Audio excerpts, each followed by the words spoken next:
नमस्कार दोस्तों, stock market studies में फिर से एक बार आपको बहुत-बहुत स्वागत है। तो आज मैं फिर से आपके सामने कुछ इंपॉर्टेंस कंपनी का अपडेट शेयर करने वाला हूँ। तो इस वीडियो को पूरा लास्ट तक देखिएगा और अभी तक अपने चैनल को सब्सक्राइब नहीं किया तो जरूर कर लीजिएगा। कंटिन्यूअसली इन्फॉर्मेशन और अपडेट्स पाने के लिए चैनल के ऊपर बने रहिएगा। तो चलो देख लेते हैं कौन सा कंपनी है इस वीडियो के अंदर। फर्स्ट जो कंपनी है जिसके बारे में चर्चा करूँ, उसका नाम है, आप देख सकते हैं उसका नाम है फिनोटेक्स केमिकल्स लिमिटेड। देखिए फिनोटेक्स केमिकल्स लिमिटेड के बारे में चर्चा करूँ तो कंपनी केमिकल सेक्टर से बिलोंग करते हैं और इस कंपनी अभी देखा जाए तो एक छोटा कंपनी है, 4,900 करोड़, अराउंड 5,000 करोड़ के आसपास। मगर इस कंपनी में बहुत ज्यादा हाई पोटेंशियल ग्रोथ यहाँ पे देखने को मिला। जैसे आप देखेंगे कंपनी का जो डिविडेंड यील्ड है वो चलो छोड़ ही देता हूँ, डिविडेंड कम दिया अच्छी बात है। अच्छे कंपनी डिविडेंड जितना कम देंगे उतना ही खास है। तो कंपनी के डेप्थ एकदम जीरो है, तो डेप्थ टू रेशियो जीरो है। कंपनी इस बार भी खुद के डेप्थ को कम किया और कंपनी के आप देखेंगे तो आर जो 36% के आसपास ग्रोथ हो रहा है और सेल्स का ग्रोथ 26% के आसपास हो रहा है, प्रॉफिट का ग्रोथ 47% के आसपास हो रहा है। तो सोचिए कितना शानदार तरीके से कंपनी का ग्रोथ हो रहा है। हाँ, कंपनी का पी रेशियो थोड़ा सा हाई है। तो कितना हाई है मैं एक बार आपको दिखा देता हूँ। कंपनी का पी रेशियो के बारे में चर्चा करूँ तो कंपनी का पी रेशियो एक टाइम चला गया था 62 के आसपास और आज कहाँ पे है 43 के आसपास। तो एवरेज पी रेशियो कितना है 27 के आसपास। मतलब पी रेशियो थोड़ा सा हाई है। कोई बात नहीं, हाई इसलिए हुआ वो मैं आपको दिखाऊंगा। उससे पहले कंपनी के परफॉर्मेंस देख लेते हैं। देखिए फिनोटेक्स केमिकल्स लिमिटेड जो है इसका जो रेवेन्यूज है वो देखेंगे तो कंपनी का जो मेनली बिजनेस आ रहा है इंडिया से 77% इंडिया में बिजनेस कर रहा है, रेस्ट ऑफ वर्ल्ड में 23%। और सबसे इंपॉर्टेंट पॉइंट क्या है, कंपनी का टेक्सटाइल केमिकल्स का बिजनेस है जहाँ पे 95% का बिजनेस टेक्सटाइल केमिकल्स के ऊपर है। देखिए बहुत बार आपको सुनने का मौका मिलेगा कि केमिकल सेक्टर का हालत खराब है, आज डिमांड कम बहुत कम है जिसके चलते है कंपनी का सप्लाई कम हो रहा है और उसके चलते कंपनी का प्रॉफिट मार्जिन डाउन हो रहा है। तो फिनोटेक्स के ऊपर क्या हो रहा है चलो वो मैं आपको दिखा देता हूँ। सबसे पहले इस डेटा को मैं आपके साथ शेयर करूँ, आप देखेंगे आरओई एंड आरओसी में तगड़ा धमाका देखने को मिले। प्रॉफिट मार्जिन भी देखिए अराउंड 17% के आसपास एवरेज आपको नेट प्रॉफिट दिखा। डेप्थ एकदम ना के बराबर है। तो जितने सारे पॉइंट्स यहाँ पे आपके साथ मैं चर्चा किया हूँ उसके बारे में बात करूँ तो बेस्ट तरीके से यहाँ पे पॉइंट ऑफ व्यू से सारी चीजों को देखने को मिले। अभी इस कंपनी के ऊपर सबसे इंपॉर्टेंट पॉइंट क्या है, इंस्टीट्यूशन देखिए जो खुद एफ के पास, सॉरी म्यूचुअल फंड के पास 3.69% का होल्डिंग है और एफ के पास 1% के थोड़ा सा नीचे होल्डिंग्स है। बाकी प्रोमोटर और पब्लिक के पास होल्डिंग है, प्रोमोटर के पास 65% और पब्लिक के पास 30% के आसपास। तो कंपनी ने किस तरीके से परफॉर्मेंस किया वो आपको क्वार्टरली रिजल्ट में दिखेगा। देखिए बहुत बार आपको सुनने का मौका मिलेगा कि केमिकल्स का प्रोडक्ट का डिमांड कम हुआ है जिसके कारण सेल्स कम हो सकते हैं। ऑब्वियसली इस बार कंपनी के क्वार्टर क्वार्टर बेसिस कंपनी का सेल्स क्या हुआ, कम हो गया और एक्सपेंस को कंपनी मेंटेन किया और उसके बाद नेट प्रॉफिट 22 करोड़ से 30 करोड़ के ऊपर देखने को मिला।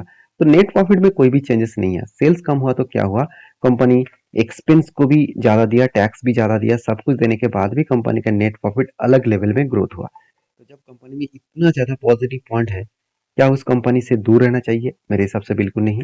और मैंने किस बेसिस में ट्रेड लिया वो मैं आपको सबसे पहले दिखा रहा हूँ। देखिए कंपनी का रिजर्व लगातार बढ़ता हुआ देखने को मिले, बोरिंग्स एकदम जीरो है और इसीलिए मैंने क्या किया, कंपनी के ऊपर ट्रेड लिया।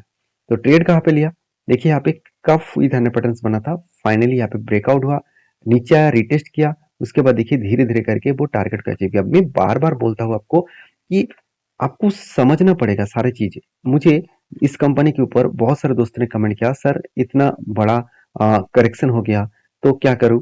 देखिए क्या करूंगा क्या मतलब, मैं कोई आपको रिकमेंडेशन नहीं कर रहा हूँ कि आप बाय करें, सेल करें, होल्ड करें, वो आपके ओपिनियन है। मेरा काम है, अगर मैंने सही कंपनी चूज किया और सही कंपनी के ऊपर निवेश किया तो मैं तब तक वेट करूंगा जब तक मुझे प्रॉफिट ना मिले। तो फाइनली मुझे प्रॉफिट मिला और लास्ट देखिए लास्ट 1 वीक के अंदर अंदर ही इस कंपनी टारगेट को अचीव किया। तो कहने का मतलब ये है कि सही कंपनी के ऊपर अगर आपने डिसीजन लिया तो वो कंपनी आपको अच्छा खासा रिटर्न यहाँ पे जरूर देने वाले है। तो आपके क्या ओपिनियन है जरूर कमेंट्स करना। नेक्स्ट जो कंपनी है उसका नाम है इंडियन पेस्टिसाइड्स लिमिटेड। इस कंपनी को हम लोग आईपीएल नाम से जानते हैं। देखिए आईपीएल का मतलब इंडियन प्रीमियर लीग नहीं है, तो आईपीएल का मतलब है इंडियन पेस्टिसाइड लिमिटेड, जो एक केमिकल्स कंपनी है। फिर भी इस कंपनी एग्रो केमिकल्स के ऊपर काम करते हैं और पेस्टिसाइड इंडस्ट्रीज में लीडर प्लेयर है पीआई इंडस्ट्रीज उसके साथ-साथ यूपीएल, उसके साथ-साथ सुमितोमो केमिकल्स। तो इस कंपनी एक बेहतरीन कंपनी है। उसी सेक्टर में बात करूँगा इंडियन पेस्टिसाइड लिमिटेड्स के बारे में। छोटा-सा कंपनी है, फिर भी इस कंपनी में कुछ पॉइंट्स आपको अच्छा दिखेगा। जैसे नेट जो प्रॉफिट ग्रोथ है, नेट इसका जो मतलब प्रॉफिट ग्रोथ है, वो एक्चुअली नेट प्रॉफिट नहीं है, लॉसेस में है, मगर नेट सेल्स आपको लॉसेस में दिखेगा। कितना लॉसेस आपको दिखाऊंगा। आरओसी आपको बेस्ट दिखेगा, कर्जा एकदम जीरो है। चलो मैं आपको सबसे पहले क्वार्टरली रिजल्ट दिखा देता हूँ। देखिए कंपनी के रिजल्ट में थोड़ा सा कमियां देखने को मिला, क्योंकि केमिकल्स प्रोडक्ट का जो डिमांड है मार्केट में वो कम हुआ, जिसके चलते हुए थोड़ा सा प्रेशराइज देखने को मिला। क्योंकि यूपीएल वर्ल्ड के fourth largest seed producer company होने के नाते भी यूपीएल आज अराउंड 20% से भी ज़्यादा, 20 to 30% के ज़्यादा करेक्शन हो चुके हैं। तो उसी सेक्टर में इंडियन पेस्टिसाइड लिमिटेड जो है, उसी सेक्टर से बिलोंग करते हैं। तो उसका भी सेल्स तो कम होगा ही, क्योंकि ये कंपनी बहुत छोटा है, अभी तक 10,000 करोड़ को क्रॉस ओवर नहीं कर पाए। और कंपनी का देखिए सेल्स कम होने के कारण कंपनी का प्रॉफिट मार्जिन में इम्पैक्ट जरूर आया। अच्छी बात यह है कि कंपनी लास्ट 2 क्वार्टर्स को बीट कर पाए, तो ये कंपनी के लिए एक अच्छी बात है। मतलब फिर से वो धीरे धीरे करके रीबैक कर रहा है। और कंपनी से के इस रीबैक के कारण मुझे इस कंपनी के ऊपर एक टेड मिला था। और स्टेट दिखाने से पहले मैं कंपनी के कुछ पॉइंट्स और भी शेयर करूंगा। जैसे कंपनी का रिजर्व बढ़ता हुआ देखने को मिले और बोरिंग्स घटता हुआ देखने को मिला।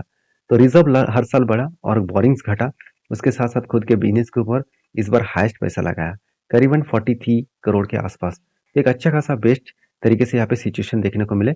अभी कंपनी के ऊपर इन्वेस्टर के बारे में बात करूँ, तो प्रोमोटर से लेकर एफआईडीएस पब्लिक हर किसी के पास आपको इन्वेस्टमेंट देखने को मिल जाएगा।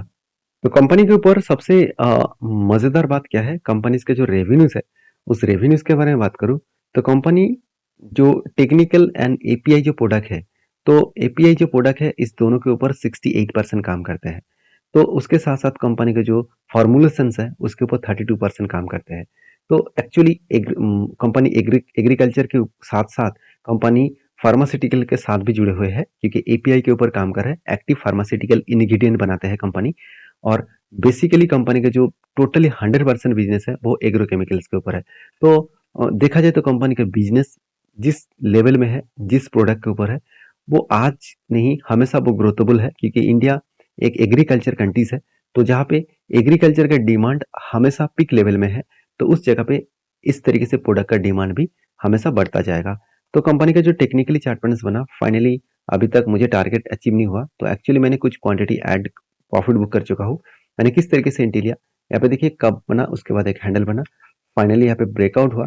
उसके बाद देखिए कंपनी धीरे धीरे करके ऊपर गया, टारगेट के नजदीक से ही कंपनी रीब्रेक किया है। तो यहाँ पे कुछ क्वांटिटी मैंने बेचा हूँ और अभी कुछ क्वांटिटी होल्ड कर रहा हूँ, क्योंकि जो टारगेट मेरा निकल कर है 440 का, तो 440 तक मैं वेट जरूर करूंगा।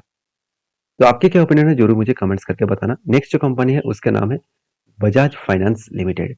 देखिए बजाज फाइनेंस आप सभी जानते हैं इंडिया के सबसे बड़ा एक फाइनेंस कंपनी है, सबसे बड़ा एक एनबीएफसी है। तो बहुत सारे लोगों ने मुझे कमेंट्स किया, सर बजाज फाइनेंस के ऊपर क्या आपका कोई एंटी है। मैं बजाज फाइनेंस के ऊपर बहुत बार मुझे मतलब सिचुएशन देखने को मिला कि एंटी बन सकता है, मगर अभी तक एंटी नहीं बना। क्योंकि यहाँ पे क्या बना, एक शोल्डर, उसके बाद एक बिग हेड बना, उसके बाद एक शोल्डर बना। तो फाइनली शोल्डर कम हेड कम शोल्डर बना। फाइनली यहाँ पे क्या हुआ, ब्रेकआउट हुआ। और ब्रेकआउट कंफर्मेशन नहीं हुआ। अभी ब्रेकआउट कंफर्मेशन होता क्या है, देखिए जब जो रेंज बनता है उस रेंज के ऊपर कोई ग्रीन कैंडल आपको ब्रेकआउट चाहिए, और उसके ऊपर उस लेवल के ऊपर कोई ग्रीन कैंडल क्लोजिंग चाहिए। तो ब्रेकआउट कंफर्म होगा, उसके बाद नीचे भी आए, और नीचे आने के बाद यहाँ पे इस लेवल को रिटेस्ट किया। रिटेस्ट करने के बाद फिर से धीरे धीरे करके ऊपर जाने का कोशिश कर रहा है। तो कहने का मतलब है कि कंपनी के ऊपर अच्छा खासा ग्रोथेबल सिचुएशन यहाँ पे देखने को मिल सकता है। बाकी इस कंपनी के ऊपर आपके क्या ओपिनियन है। जैसे बजाज फाइनेंस के ऊपर मैं एक ही बात कहूँ कि कंपनीज के ऊपर एक चीज मैं जरूर बताऊंगा, कंपनीज के ऊपर एक अच्छा खासा धमाका परफॉर्मेंस यहाँ पे देखने को मिला है। और इस परफॉर्मेंस अगर कंटिन्यू करे, अगर इस लेवल में फिर से रिबैक करे, तो एक बड़ा जर्नी देखने को मिल सकता है। तो बजाज फाइनेंस के ऊपर मैं बुलिश इसीलिए होता हूँ क्योंकि कंपनी के ऊपर हमेशा आपको सेल्स के मामले में, कंपनी का प्रॉफिट के मामले में हमेशा आपको हाई ग्रोथेबल प्रॉफिट देखने को मिलेगा। उसके साथ साथ कंपनी के एनपीए भी आपको हमेशा कम होता देखने को मिलेगा। जो फाइनेंस कंपनी का एनपीए लगातार कम होता देखने को मिले और कंपनी के नेट प्रॉफिटेबिलिटी ग्रोथ होता देखने को मिले, तो सोचिएगा उस कंपनी के ऊपर एक अच्छा खासा धमाका परफॉर्मेंस आपको हमेशा दिखेगा। बाकी आपके क्या ओपिनियन है जरूर मुझे कमेंट्स करना। क्योंकि इस कंपनी के ऊपर मैं तो बुलिश हूँ। जब इस कंपनी के ऊपर कुछ डिसीजन बनेगा तो मैं आपके साथ जरूर शेयर करूंगा। नेक्स्ट जो कंपनी उसका नाम है कैस्ट्रॉल इंडिया लिमिटेड। देखिए कैस्ट्रॉल इंडिया के ऊपर एक शानदार तरीके से पैटर्न्स बना था, इसके ऊपर मैंने टेल लिया था और कफ विथ 100 पैटर्न्स बना था, फाइनली ब्रेकआउट किया और शानदार तरीके से 35% के आसपास टारगेट बना। और इस टारगेट बनने के बाद भी इस कंपनी के ऊपर एक बहुत बड़ा अपडेट भी आ चुका है, वो है कंपनी का डिविडेंड का। तो कंपनी देखिए 21 तारीख को डिविडेंड भी दिया था, एक्स्ट्रा बेनिफिट कंपनी दिया था ₹4.5 करके। तो कितने सारे लोगों ने इस कंपनी के ऊपर रिसर्च किया था और मैंने जब टेल लिया था मैं आपके साथ शेयर भी किया था। तो आपके क्या ओपिनियन है अभी इस कंपनी के ऊपर, जरूर मुझे कमेंट्स करना। ये वीडियो टोटल एजुकेशन पर्पस में था, कोई भी मेरे तरफ से बाय एंड सेल का रिकमेंडेशन नहीं है। अगर काम करना है तो सारी चीजों को रिसर्च करके काम करिएगा। मिलते हैं नेक्स्ट वीडियो में, तब तक के लिए धन्यवाद।